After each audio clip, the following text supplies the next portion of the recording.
Assalamualaikum warahmatullahi wabarakatuh. Nama saya Nur Hilmiwati, NIM 1911101013 dari kelas PAI 3 semester 3.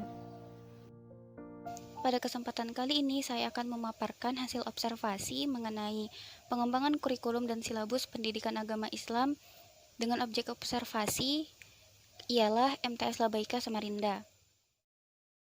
Perlu kita ketahui bersama bahwasanya MTS Labaika ini merupakan salah satu madrasah yang berada di bawah kepemilikan swasta dengan akreditasi A di Samarinda.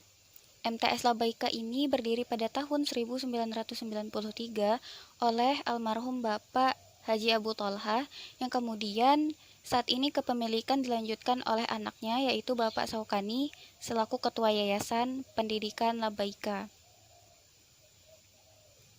Saat ini, MTS Labaika dipimpin oleh Kepala Madrasah, yaitu Bapak Ahmad Ade Sulaiman, SAG, SPD MSI, dengan jumlah pengajar sebanyak 29 orang dengan status guru honorer dan 530 orang siswa. MTS Labaika beralamat di Jalan Kiai Haji Harun Nafsi, Gang Tugul nomor 171, Kelurahan Rapak Dalam, Kecamatan Lojanan Ilir, Kota Samarinda, Kalimantan Timur.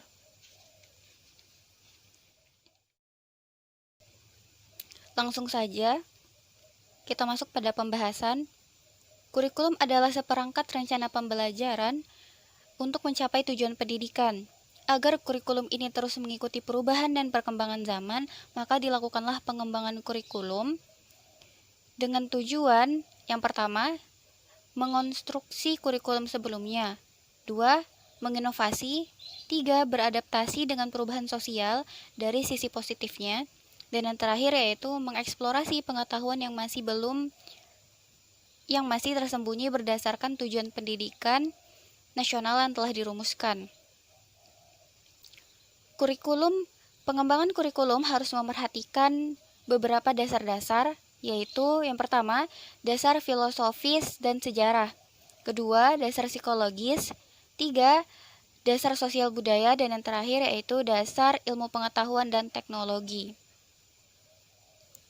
Dari kegiatan pengembangan kurikulum ini akan melahirkan silabus yang berisi komponen standar kompetensi, kompetensi dasar, indikator, materi pokok atau pembelajaran, kegiatan pembelajaran, penilaian, alokasi waktu, dan sumber belajar. Pengembangan kurikulum ini dapat dilakukan oleh guru, sekolah, maupun MGMP dengan mengikuti prosedur yang benar dan yang sesuai. Mulai dari mengkaji standar kompetensi dan kompetensi dasar, sampai menentukan sumber belajar.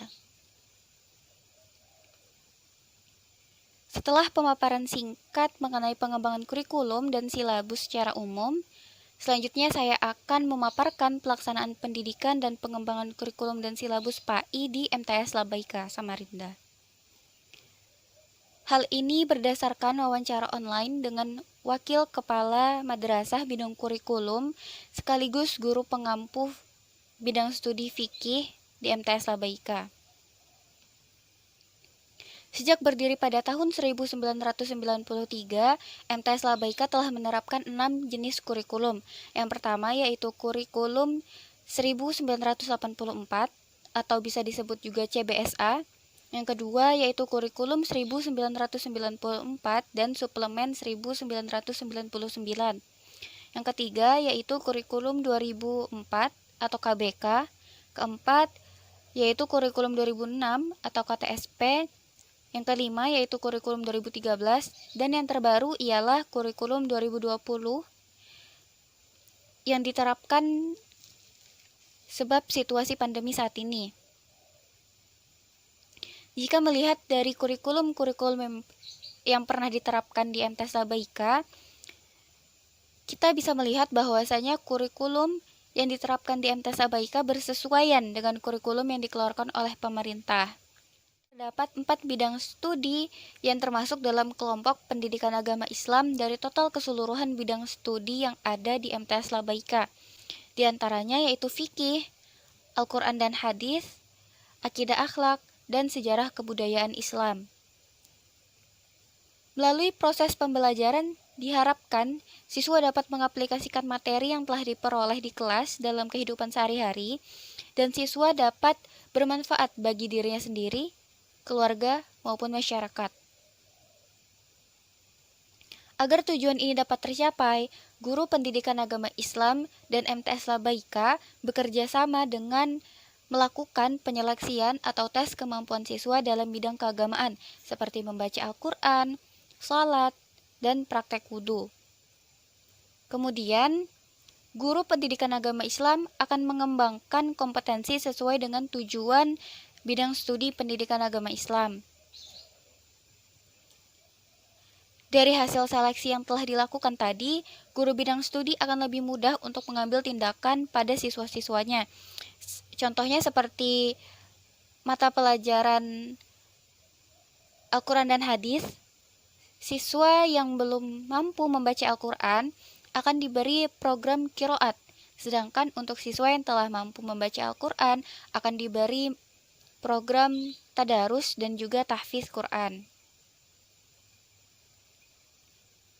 Sedangkan untuk bidang studi fikih, siswa akan diberikan praktek pada setiap pertemuannya sebagai bentuk pembiasaan agar murid lancar dalam melakukan praktek.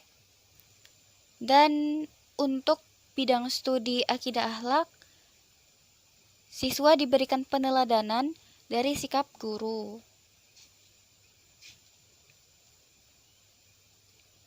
Silabus sebagai pengembangan kurikulum dan pembelajaran dalam implementasinya oleh pendidik dijabarkan dalam rencana dan pelaksanaan pembelajaran atau RPP sampai pada penilaian hasil belajar. Hal ini sesuai dengan yang terjadi di MTS Labaika, di mana silabus dikembangkan oleh guru melalui RPP berdasarkan hasil tes kemampuan siswa yang sebelumnya telah dilakukan.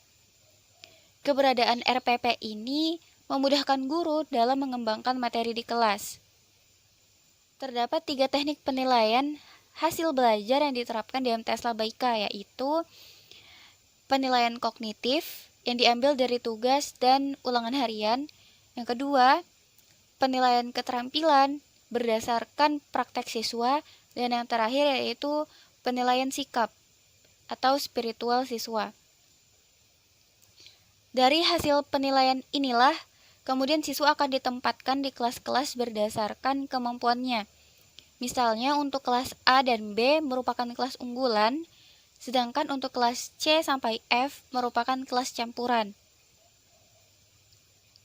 Pada proses pembuatan RPP oleh guru MTS Labaika tidak terdapat kendala, melainkan kendala muncul saat RPP yang telah ditetapkan dilaksanakan di lapangan sebab terdapat ketidaksesuaian dengan keadaan kelas.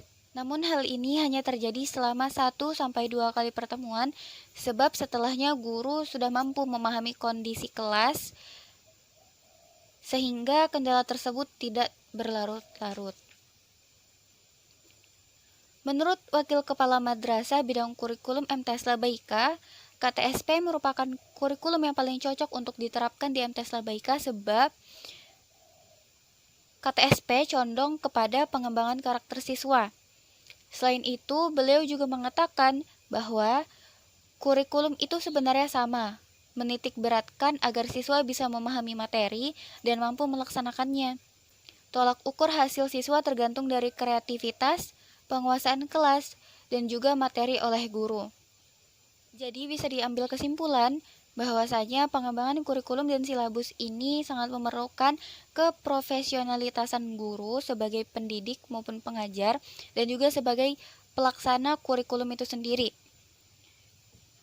Kurikulum apapun yang diterapkan akan berjalan dengan baik dan akan mencapai tujuan apabila pelaksananya bisa menerapkannya dengan baik.